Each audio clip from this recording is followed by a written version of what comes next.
सुवार्ता 24 अध्याय અને આજે બે ત્રણ કલમો હું વાંચીશ.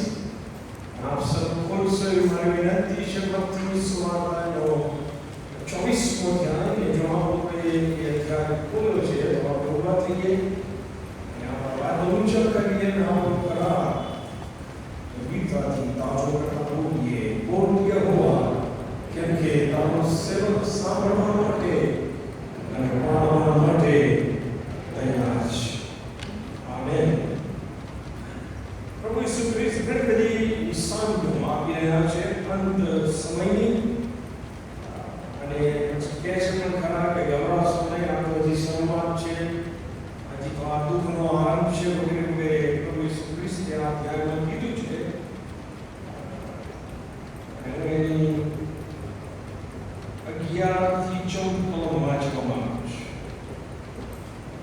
મત્તી 24 11 થી 14 અને જૂઠા પ્રબોધકો ઘણા ઉઠશે અને ઘણા લોકો આવશે અને અન્ય દુનિયાના કારણથી ઘણા ખરાનો પ્રેમ ઠંડો થઈ જશે. અંત સુધી જે કોઈ ટકશે તે જ તાર બનશે અને સર્વ પ્રજાઓને સાક્ષી થવા માટે રાજ્યની આ સુવાર્તા આખા જગતમાં પ્રગટ કરાશે અને ત્યારે જ અંત આવશે. આપણે બોલીએ આમેન અને બેસીએ. Amen. Yes sir, thank you.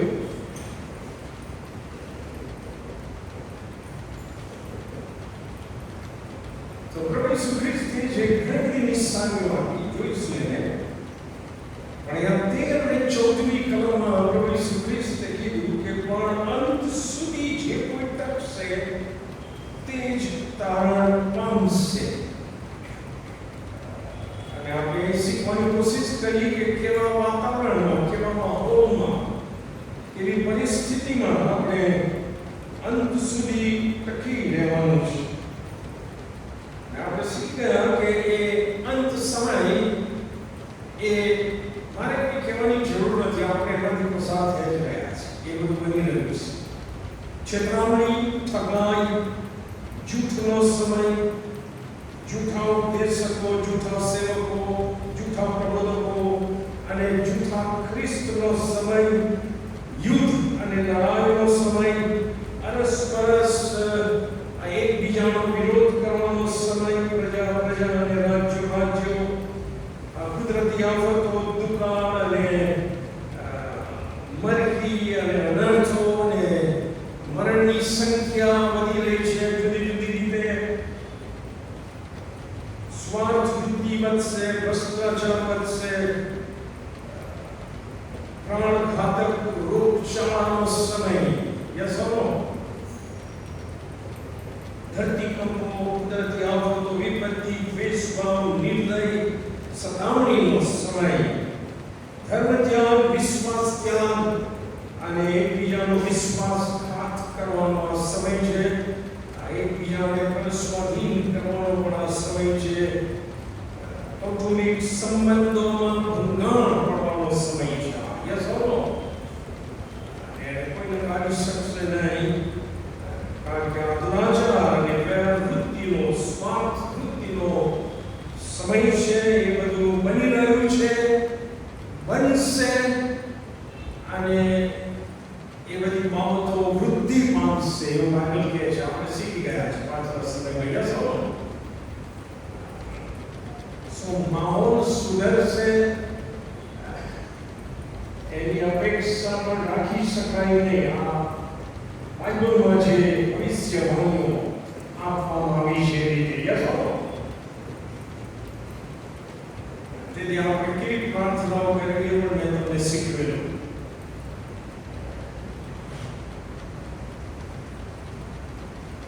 અને તેથી આપણે વિશ્વાસમાં ટકી રહીએ એના માટે આ અનુકૂળ વાતાવરણ નથી. યસો એ વ્યક્તિગત જીવનમાં આપણે જે સામનો કરીએ છીએ, કુટુંબમાં આપણે જે સામનો કરીએ છીએ, મંડળીઓમાં જે સામનો કરીએ છીએ, જગતના માહોલમાં જે સામનો કરીએ છીએ, વિશ્વાસમાં ટકી રહેવું એ બહુ અઘરી વાત થઈ ગઈ છે. એ અઘરું છે, પણ શક્ય નથી.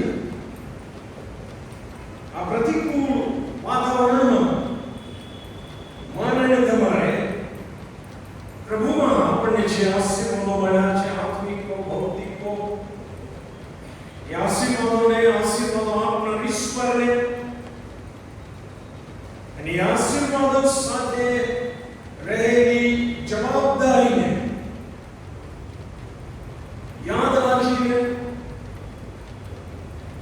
ખૂબ સાવધાનીથી વિશ્વાસમાં ટકી રહીને અંત સુધી આપણે જીવવાનું છે.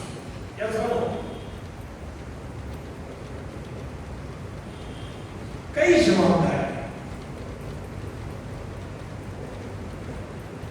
પ્રતિકૂળ માહોલ તો છે, એમાં મારે વિશ્વાસ રાખવાનો છે, પ્રભુ સાથેના સંબંધ ટકી રહેવાનો છે. પણ બીજી એક જવાબદારીની વાત પણ આ ભવિષ્યમાં છે. બનાવ બનશે એની નિશાનીઓમાં પ્રભુ ઈસુ ખ્રિસ્તે એ જવાબદારીનો બહુ માર્મિક રીતે ઉલ્લેખ કર્યો છે. મેં તમને મત્તીની સુવાર્તાનો 24મો અધ્યાય અને એની 14મી કલમમાં મળશે. ત્યાં લખ્યું છે, અને સર્વ પ્રજાઓને સાક્ષીરૂપ થવા માટે રાજ્યની આ સુવાર્તા આખા જગતમાં પ્રગટ કરાશે અને ત્યારે જ અંત આવશે. પ્રભુ એવું નથી કીધું કે પ્રતિકૂળ વાતાવરણ હોય તો તમે સુવાર્તા પ્રગટ નહીં કરો અને ઘરમાં ભરાઈ રહેશો તો ચાલશે, એવું નથી કીધું. અહીંયા સ્પષ્ટ કીધું છે કે સુવાર્તા પ્રચાર અને સુવાર્તાનો પ્રસાર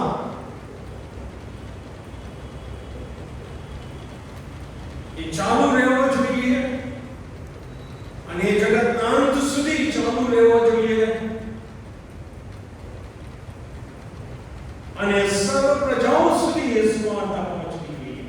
અને પહોંચશે કે છે અમે હાથ જોડીને બેસી રહીશું એનો અર્થ એ નહીં કે પ્રભુનું વચન નિષ્ફળ જશે. એનો અર્થ એ કે આપણે નિષ્ફળ જઈશું, આપણે નુકસાનમાં જઈશું.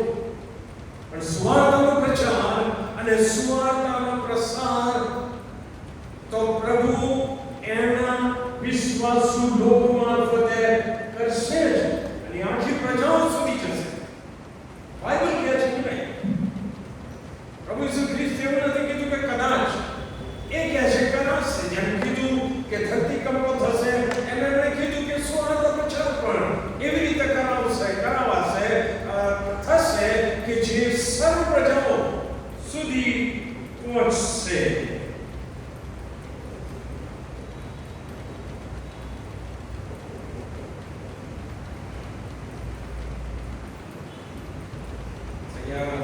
The final evidence of the end times will be the universal proclamation of the gospel. Good news.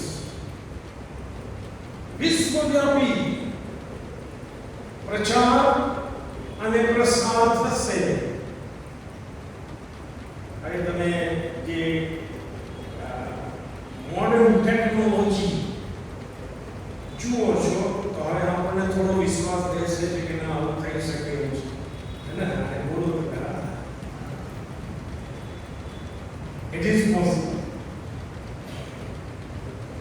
એવું લખ્યું નથી કે ટ્રાક વેચીને સુવાર્તા પ્રગટ થશે અથવા બોલીને થશે અથવા ઉભાને ઉપદેશો કરી, એવું લખ્યું નથી.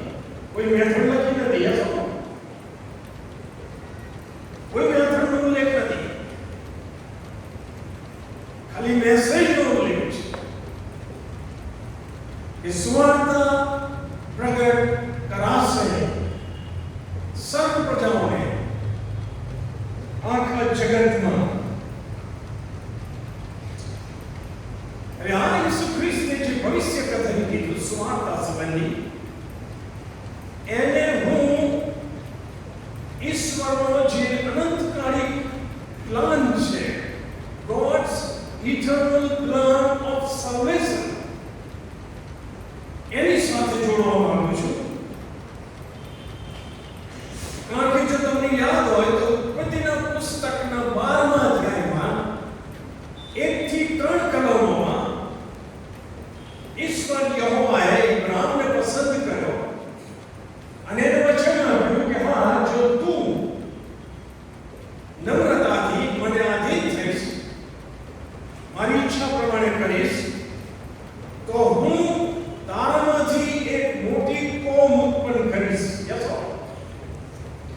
કોમ, એ પ્રજા, એ લોકો બીજું કોઈ નહીં પણ ઈશ્વર પ્રજા છે. જ્યારે ઇબ્રાહીમને કોઈ સંતાન ના થાય એવી અશક્યતા હતી, ત્યારે લગભગ 25 વર્ષ પહેલા ઇબ્રાહીમ 75 વર્ષનો હતો ત્યારે ઈશ્વરે એ વચન આપેલું, અને ઇબ્રાહીમ જ્યારે 100 વર્ષ થાય છે ત્યારે એ વચન પૂરું કરે છે. યસ, એમાંથી એક મોટી કોમ ઉત્પન્ન થાય. પણ એ વચનો જ્યારે આવ્યા ઉત્પત્તિ 12:3 ત્યારે ઈશ્વરે એક બીજું વચન પણ આપેલું, હા, હું તારાથી એક મોટી કોમ, લોક કે પ્રજા ઉત્પન્ન કરીશ, અને તારામાં પૃથ્વીના સર્વ કુટુંબ આશીર્વાદિત થશે. ખાલી ઈશ્વર પ્રજાના કુટુંબ નહીં, વિદેશી કુટુંબો પણ. તો ઈસુ ખ્રિસ્તે માથી 24 અને 14 સુવાર્તા પ્રગટ આખા જગતમાં કરાશે, સર્વ પ્રજાઓને કરાશે. એનો છેડો ક્યાં છે? ઇબ્રાહીમને આપેલા અદ્ભુત વચનમાં. તો ઇબ્રાહીમને પસંદ કરીને, ઈશ્વર પ્રજાને પસંદ કરીને ઈશ્વરે કોઈને પક્ષપાત કર્યો નથી. તમે આ દિમાગમાંથી કાઢી નાખજો કે ઈશ્વર પક્ષપાત કરે છે. એને આપ્યું, મને ના, એના હાથની વસ્તુ છે. કદી ઈશ્વર પક્ષપાત કરતા નથી. યસ, ઈશ્વરનો ઈરાદો એ છે કે આખા જગતમાં ઇબ્રાહીમની કોમમાં જે ઈસુ ખ્રિસ્ત પ્રગટ થશે, અને એ જે સ્વાર્પણથી સ્વર્ગનો દરવાજો ખોલશે, એ ગોસ્પલ, એ આશીર્વાદ સર્વ લોકોને માટે થશે, સર્વ પ્રજાઓ માટે. એમાં કોઈ પક્ષપાત નહીં.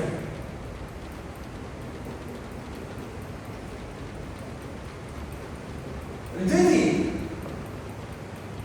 પ્રભુ ઈસુ ખ્રિસ્ત જ્યારે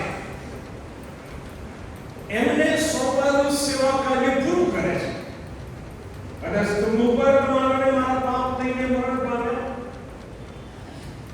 દટાયા, ત્રીજે દિવસે ઉત્થાન પામ્યા, 40 દિવસ પ્રેરિતો સાથે રહ્યા, 40 વર્ષે એ સ્વર્ગમાં ગયા. પણ એ જતા પહેલા એમણે પોતાના પ્રેરિતોને જે આદેશ આપ્યો, જે જવાબદારી આપી, એ સુવાર્તા પ્રચારની જવાબદારી છે.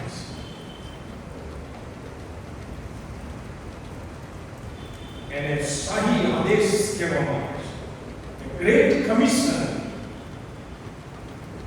અને હું કેટલીક બાબતો વાંચું એના અનુસંધાનમાં. માથી 28:18-20, માથી 28:18-20. અને ઈસુએ ત્યાં આવીને પોતાના અનુયાયીઓને કહ્યું, આકાશમાં તથા પૃથ્વી પર સર્વ અધિકાર મને આપવામાં આવ્યો છે. એ માટે તમે જઈને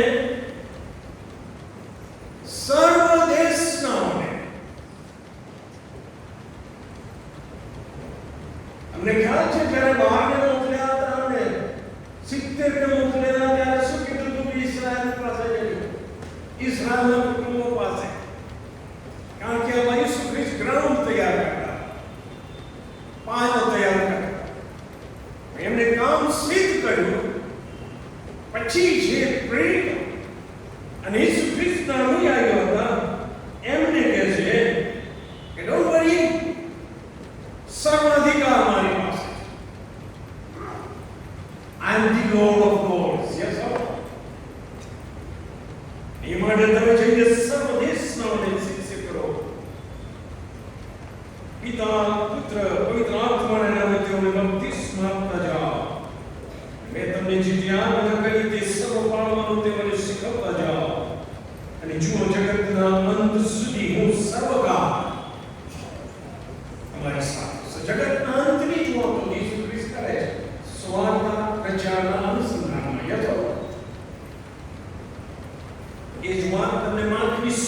સુવાર્તા 16મા અધ્યાયમાં મળશે 15 અને 16મી કલમ.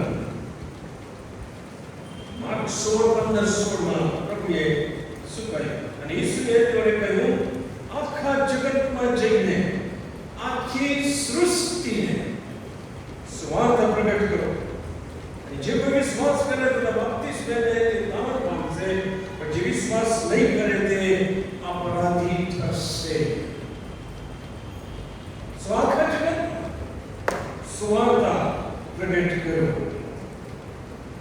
માથીમાં જે કીધું એ ખાલી આ સેવકોએ સમજવાની જરૂર છે સાહેબ, કે સુવાર્તા પ્રગટ કરીને લોકોને પસ્તાવી પ્રગટે પ્રભુ ઈસુ ખ્રિસ્તને પોતાના જીવનમાં તારનાર અને પ્રભુ તરીકેનું સ્થાન આપે એવું આહ્વાન ઓલ્ટર કોલ આપીને હાથ ઊંચા કરાવીને કે વોટેવર, ત્યાર પછી સેવક કે સેવિકાનું કામ પૂરું થતું નથી. યસ ઓર નો? પણ એમને શિક્ષણ આપવાનું છે અને ફોલો કરવાનું છે. Yes or? એ બહુ જરૂરી છે.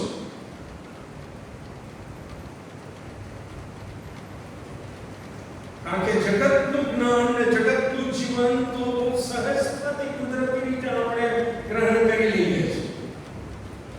પણ આ જે બાબતો છે એને આપણે શીખવી પડે છે, એને આપણે જીવનમાં ઉતારવી પડે છે. એના માટે આપણે ડિસિપ્લિન રાખવી પડે છે. એના માટે આપણે પોતાને ટ્રેન કરવા પડે છે. યસ? લુક 24માં લખવામાં આવ્યું છે 45-49મી કલમ વાંચીશ. તમને યાદ હશે, એમોસ જનરા બે જણા દુઃખી થઈ ગયેલા, ઉત્થાન પામેલા ખ્રિસ્ત એમની સાથે વાત કરે છે. અને ત્યાર પછી ઈસુ ખ્રિસ્ત અદ્રશ્ય થઈ જાય છે. અને આ બે જણા યરૂશલેમના પ્રેરિતો પાસે જાય છે અને એમને કહે છે કે અમે ઈસુને જોયા અને ત્યાં ઈસુ ખ્રિસ્ત પ્રગટ થાય છે. આ પ્રેરિતો અને બીજા છે લોકો હતા એમની આગળ, અને ત્યાં ઈસુ ખ્રિસ્ત શું કહે છે? 24મી કલમ 24મો અધ્યાય લુકની સુવાર્તા 45થી આગળ. ત્યારે ધર્મલેખો એટલે કે શાસ્ત્ર સમજવા માટે ઈસુએ તેઓના મન ખોલ્યા. અને ઈસુએ તેઓને કહ્યું, એમ લખેલું છે કે ખ્રિસ્તે દુઃખ સહન કરવું અને ત્રીજે દિવસે મુર્દામાંથી પાછા ઉઠવું જોઈએ, અને યરૂશલેમથી માંડીને બધી પ્રજાઓને ઈસુ ખ્રિસ્તના નામમાં પસ્તાવો તથા પાપ નિવારણ પ્રગટ કરાવવા જોઈએ. એ વાતના તમે સાક્ષીઓ છો. હું મારા પિતાનું વચન તમારા પર મોકલું છું, પણ તમે ઉપરથી પરાક્રમે વેષ્ટિત થાઓ ત્યાં સુધી શહેરમાં રહેજો. ઈસુ ખ્રિસ્ત જુદી રીતે અહીંયા કહે છે સુવાર્તા પ્રગટ કરવાની વાત, કે યરૂશલેમથી માંડીને બધી પ્રજાઓને ઈસુના નામમાં પસ્તાવો અને પાપ નિવારણ પ્રગટ કરાવવા જોઈએ. ત્યાર પછી તમે મારી સાથે આવો. પ્રેરિતોના કૃત્ય 1લો અધ્યાય અને 4-8 કલમ. સ્વર્ગમાં જતા પહેલા જે બાબતો બની એ લખવામાં આવી છે 40મા દિવસ પછી. ઈસુએ પ્રેરિતોની સાથે ભેગા થઈને તેઓને આજ્ઞા કરી કે યરૂશલેમથી જતા ના, પણ પિતાનું જે વચન તમે મારા મુખથી સાંભળ્યું છે તેની રાહ જોતા રહેજો. એટલે કે પવિત્ર આત્મા આવે એ વચન. કેમ કે અમારે પાણીથી બાપ્તિસ્મ કર્યું, પણ થોડા દિવસ પછી તમે પવિત્ર આત્માથી બાપ્તિસ્મ પામશો. હવે તેઓ એકત્ર થયા અને તેઓએ ઈસુને પૂછ્યું કે પ્રભુ, શું તમે આ સમયે ઇસ્રાએલનું રાજ્ય ફરીથી સ્થાપન કરો છો? અને ઈસુએ તેઓને કહ્યું કે જે કાળ અને સમય પિતાએ પોતાના અધિકારમાં રાખ્યા છે તે જાણવાનું કામ તમારું નથી. અને આપણે જાણવા કેટલા ઉત્સુક છીએ કે પ્રતિક્રમણ ચલાવો. હા, ચલા પ્રતિક્રમણ જઈશું આપણે. પ્રભુ ઈસુ ખ્રિસ્ત કહે છે કે બાબતો જે ઈશ્વરે એમના અખત્યારમાં રાખી છે એ તમારે જાણવાની જરૂર નથી, પણ તમે તમારી જવાબદારી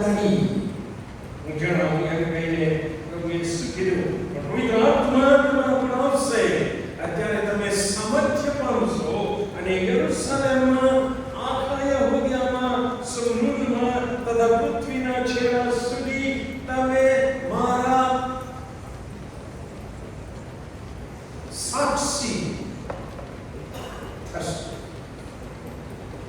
વાહ, આ બીજી વાર બોલી જાય છે. તાણ પામ્યા પછી એવા રંગીલા થઈ જાય છે કે ભૂલી ગયા છે કે પ્રભુ યેસુ જવાબદારી આપે છે.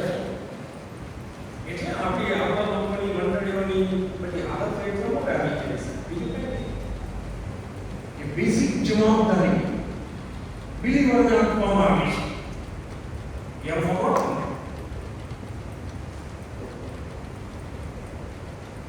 આ જે મેસેજીસ મેં વાંચ્યા એને શાહી આદેશની સાથે આપણે સંકળાઈ શકીએ છીએ.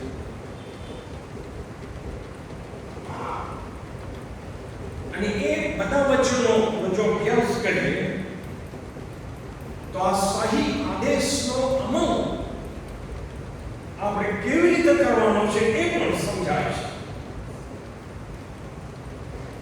હા, સુવાર્તા પ્રગટ કરવી જોઈએ, પણ કેવી રીતે?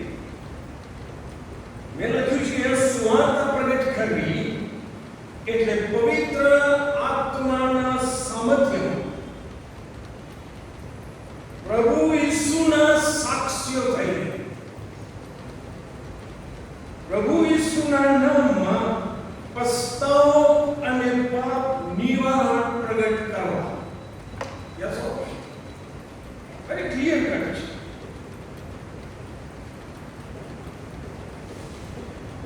એનો અર્થ કે સુવાર્તા પ્રગટ કરનારને પોતાને ઈસુ ખ્રિસ્તમાં નવા જન્મનો અને નવા જીવનનો અનુભવ હોવો અતિ આવશ્યક છે કે જેથી તે પવિત્ર આત્માના સામર્થ્યમાં પ્રભુ ઈસુનો સાક્ષી બની શકે. યસ,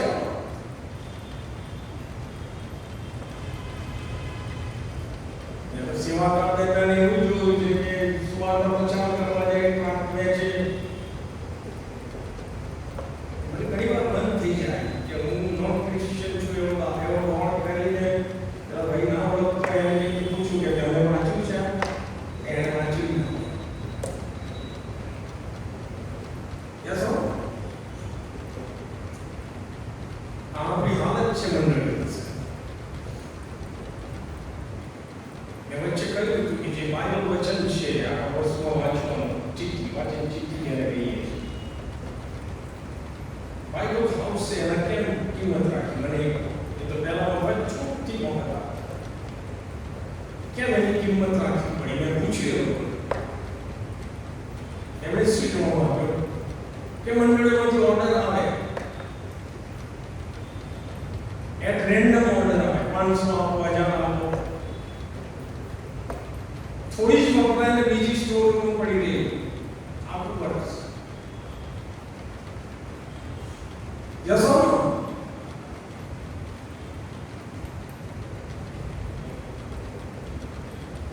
વચ્ચે સુવાર્તા પ્રચારનું કેટલું સાહિત્ય કે કઈ મંડળીઓ લઈ ગઈ છે એની બબાલોગી થઈ ગઈ. તમને ખ્યાલ ના હોય તો હું જણાવું. તમે ટ્રક સોસાયટીમાં ઓર્ડર આપો, પૈસા આપો હોય મંડળી પાસે આટલી હોસ્પિટલ ટ્રક ને વગેરે મોકલો. કોને વહેંચી, કેટલાને વહેંચી? સાહેબ ઉધારી ચડી ગયેલી જોઈ છે. આ મંડળીઓની હાલત છે.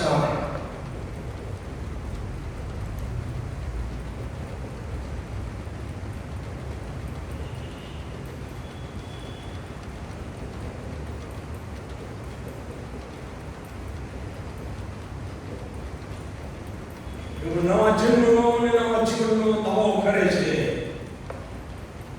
યાદ રાખવાની જરૂર છે કે ઈસુ ખ્રિસ્તે આપેલો શાહી આદેશ છે કે જે પવિત્ર આત્માના ભક્તિપણા અને પવિત્ર આત્માના માર્ગદર્શન હેઠળ મારે પ્રગટ કરવાનું છે.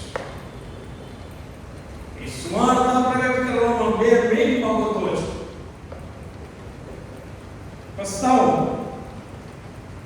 પાપ નિવારણ કેવી રીતે થાય છે એ મારે જણાવવું જ પડે. અને જ્યાં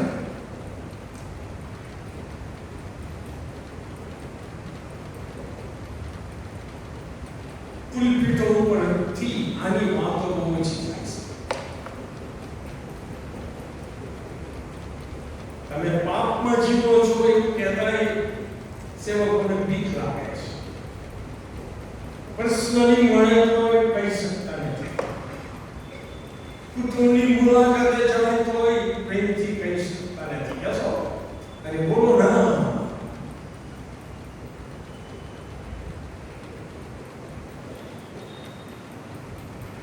આ ભાઈઓને હું ઉત્તેજન આપું છું. હા, તમે તમારા વિસ્તારમાં કારભારી છો અને દાન લેવા જાઓ છો and you are representing your pastor. ખાલી દાન ને ચોપડી લઈને જાઓ નહીં, બેસો, પ્રાર્થના કરાવો, પૂછો. બધું પારક સાહેબને ખબર ના હોય. પ્રેયર રિક્વેસ્ટ છે તો go ahead.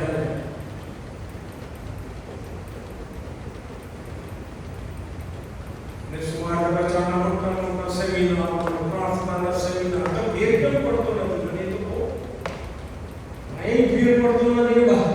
મારે ભીડ પડતો થાય. રૂટીન એવા તાળીઓ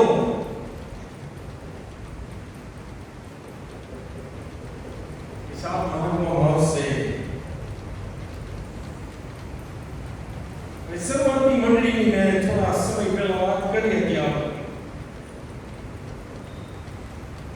કે 50મા પર્વના દિવસે પવિત્ર આત્માના સામર્થ્યમાં મંડળીની શરૂઆત થઈ અને વધતા જતા વિરોધ અને સતાવણીના વાતાવરણમાં મંડળી વૃદ્ધિ પામતી ગઈ કે તેઓ આખા જગતમાં સુવાર્તા પ્રગટ કરવાની ઈસુની આજ્ઞાને સહી આદેશને આધીન થવાની અને પોતાને સોંપાયેલી જવાબદારીને અદા કરવાની બાબતને ખૂબ જ ગંભીરતાથી લેતા હતા અને મરણની બીક વગર યસો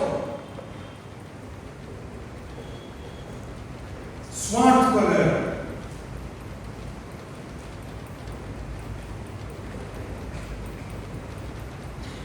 એક તરફ મંડળીના લોકો સ્વાર્થ પ્રચાર કરતા હતા અને બીજી બાજુ સતાવણી વધતી હતી. અને આ બે પેરેલલ જ હતા.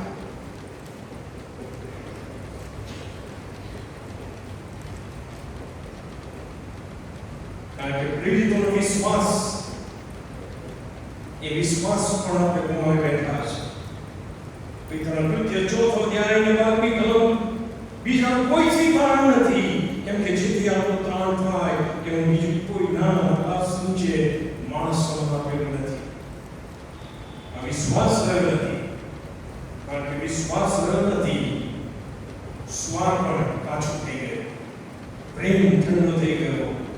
પિતાના કૃત્ય 4 અધ્યાય 19 અને 20 કલમમાં એ વખતના પ્રેરિતોનો સ્વાર્થ પણ પિત્તર તથા યોહાને એમના જે આગેવાનો હતા, વિરોધીઓ હતા, જેમણે ઈસુ ખ્રિસ્તને વધસ્તંભે ચડાવ્યા, એમને શું જવાબ આપે છે? ઈશ્વરના કરતા તમારું સાંભળવું ઈશ્વરની નજરમાં યોગ્ય છે કે નહીં એ તમે જ નક્કી કરો, કેમ કે અમે જે જોયું તથા સાંભળ્યું તે કયા વિના અમારાથી રહેવાય એમ નથી. અનુભવ્યું છે અમે. યસો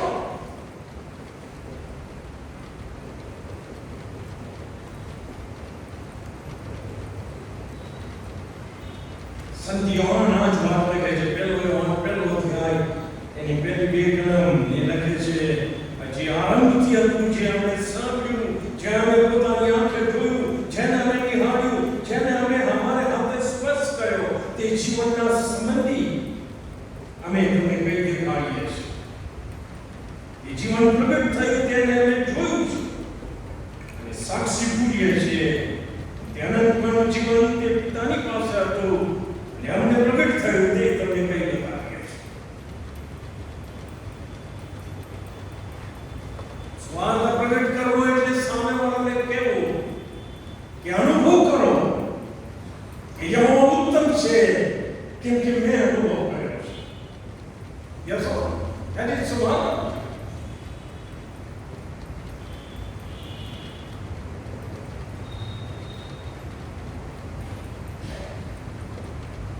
મધની માટલી મૂકી હોય, હું લઈને ચાકુને કહું કે મધ મીઠું હું કહું અહીંયા તમે ચાહો તો તમારા માટે ઘણા કડા છે ત્યારે શું હશે ખબર મારી પાસે અધિકારો છે મને અનુભવ થયો છે આ તો છે ને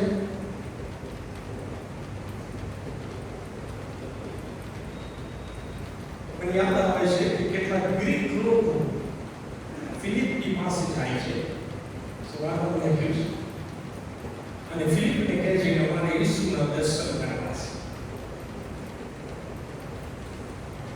અને એમાં બીજું ફિલિપ પછી આંદ્રિયાને કહે છે અને આંદ્રિયા ઈસુ ખ્રિસ્તને કહે છે અને ઈસુ ખ્રિસ્ત ગૌરવદાનાની વાત કરે છે વગેરે વગેરે લખ્યું છે પણ આજે સમજો કે જગતની કોઈ વ્યક્તિ તમને એમ કે અમારે ઈસુના દર્શન કરવા છે તમે ક્યાં લઈ જશે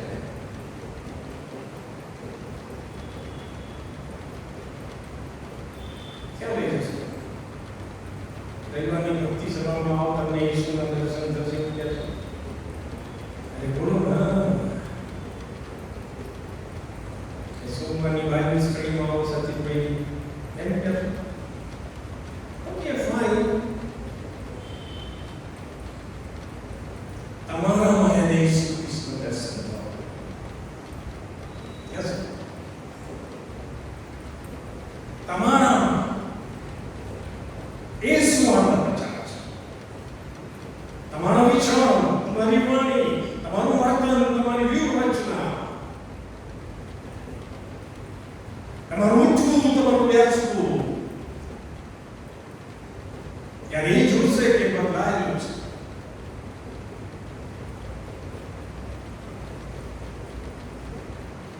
થોડા સમય પહેલા હું મારા ભાઈ સાથે વાતચીત કરતો એમણે કીધું કે મેથડ બદલવી જોઈએ અને એ વાત સાચી છે મેસેજ બદલાશે નહીં મેથડ બદલવી જોઈએ અને હું પર્સનલી અત્યારે એવું માનું છું કે જો આપણે એમ કહીએ છીએ કે સુવાર્તા પ્રચારનો માહોલ રહ્યો નથી તો શું કરીશું માહોલ ખરાબ છે વિરોધ થાય છે મારે છે આમ થાય છે પણ ચર્ચમાં ઘૂસી જાય છે એટલે ના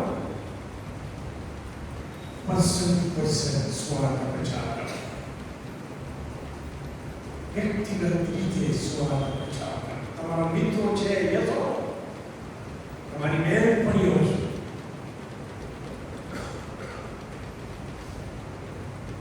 ઉત્સાહી એવું જીવજો એક સમય એવો આવે કે લોકો પૂછે કે why are you different તમે કેમ નથી તમે ક્યાં પૈસા because of Jesus. Yes. ઉમદા મેથડ બતાવીશ પીવાની કોઈ જરૂર નથી. Yes. સ્વાર્તા પ્રચાર થશે એમાં કોઈ શક છે નહીં. સંત પૌલની સ્વાર્તા પ્રચાર અંગેની સુસમજ હતી બહુ મોટો વિષય છે. હું કહેવાય કે સેનેટલ કલમો એ પેલો કોરિન્થી 9 અને 16 લખે છે સ્વાર્તા પ્રચાર માટેની સમજને કરાવો. એ કહે છે કે જો સ્વાર્તા પ્રગટ કરું તો તેમાં મારે અભિમાન રાખવાનું કંઈ કારણ નથી. બાઇબલમાં બધાય આપણી ધ્રુજીઓના જવાબ છે. જ્યાં સ્વાર્તા પ્રગટ કરીને આખી ટ્રાક વેચી લેના મારે એમાં અભિમાન કરવાનું કોઈ જરૂર નથી. સંત પૌલ કહે છે કે માર ખાધેલું ગઈ એ છે અભિમાન રાખવાનું કોઈ કારણ નથી કેમ કે એમ કરવું મારી ફરજ છે. એ મને સારી આદેશ મળ્યો છે અને જો હું સ્વાર્તા પ્રગટ ન કરું તો મને અફસોસ છે.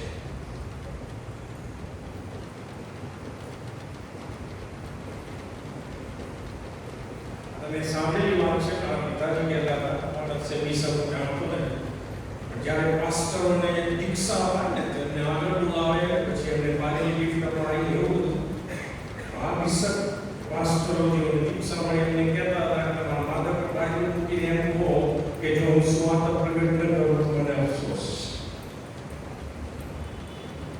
બેઝિક સેવા જવાબદારી એમ છે એ કરો ગમે તે સેવા સાથે સંકળાયેલો મિશનરીઓ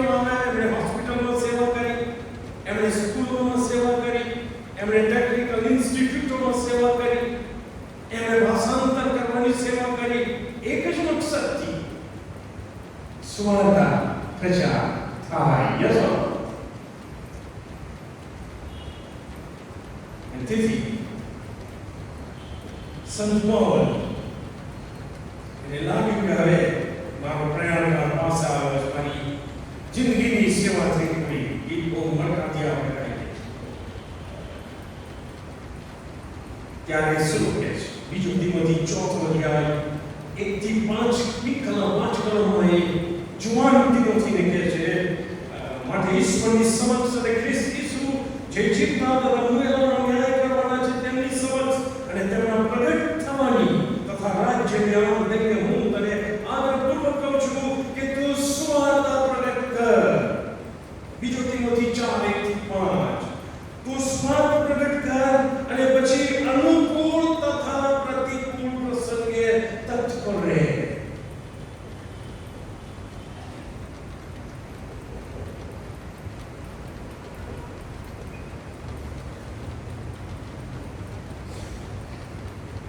સંપૂર્ણ સહનશીલતાથી ઉપદેશ કરીને ટકોર, ધમકાઓ, ઉત્તેજન આપ. કેમ કે એવો વખત આવશે કે જે વખતે તેઓ શુદ્ધ ઉપદેશને સહન કરશે નહીં, પ્રકારોમાં કઢવાળ આવવાથી તેઓ પોતાને મનગમતા ઉપદેશ પોતાને માટે ભેગા કરશે. તેઓ સત્ય તરફ હારાકાન કરશે અને કલ્પિત વાતો તરફ ફરશે. પરંતુ તું તીમોથી, તું સર્વ બાબતોમાં સાવધ રહે, દુઃખ સહન કર, સ્વાર્થિકનું કામ કર, તારું સેવા કાર્ય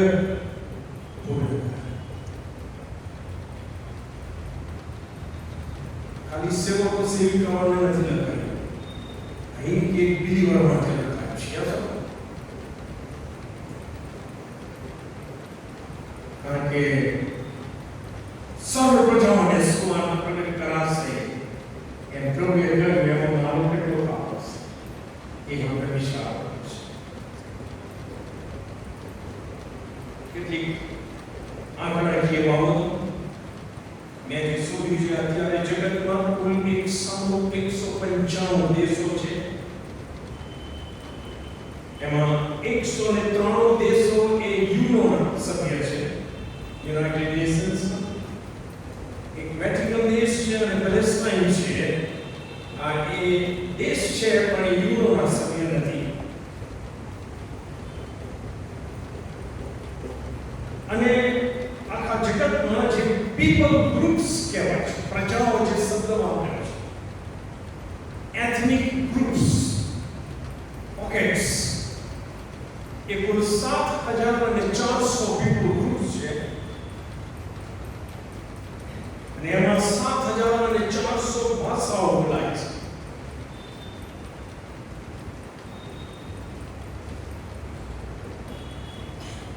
આ ભાષાઓમાંથી કેટલી ભાષાઓમાં આખા બાઇબલનું ભાષાંતર કરાયું? તો કે છે ખાલી 776 ભાષા. આખા નવા કરારનું ભાષાંતર 1758. નાના ભાગો અને સ્ટોરી એવું આપણે વાંચીએ છીએ. 1433 ભાષા. આમાં ઈધર ઉધર હોઈ શકે થોડું ઘણું.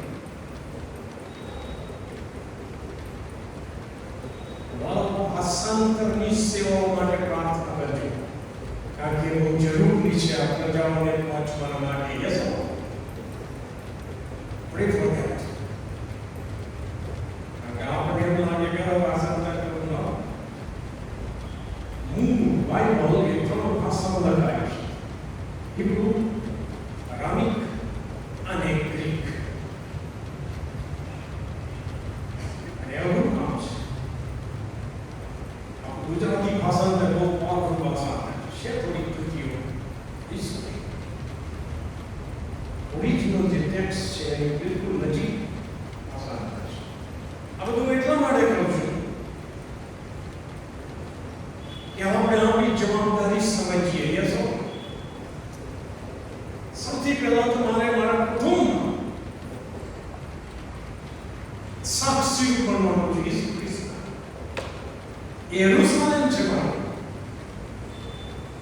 પછી સંપૂર્ણમાં અડોસ પડોશમાં, પછી આપણે યહૂદીયામાં અને પછી પૃથ્વીના છેડા સુધી.